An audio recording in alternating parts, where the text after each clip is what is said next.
Hey everyone, in this problem we're going to draw two lines AB and CD using the given coordinates.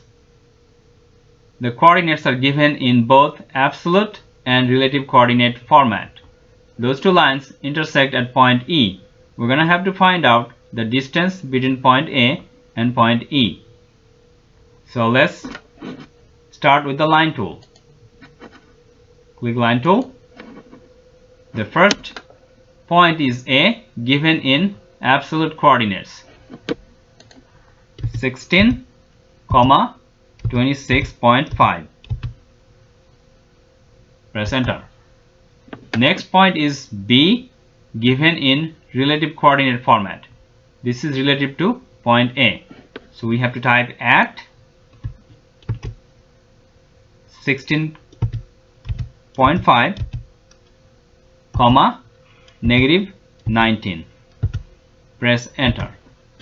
Since the next point C for line CD is given in absolute coordinates, so we're gonna exit from the line tool.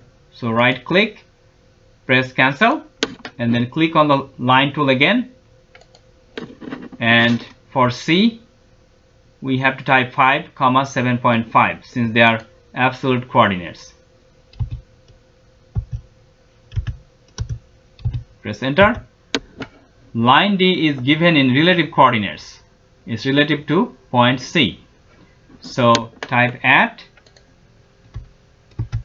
31, 14. Press enter. We're done with the line tools. Right click, click enter or cancel to exit from the line tool.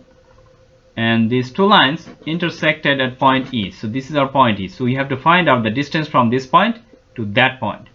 So type DI for distance. Click that point and then click the point of intersection.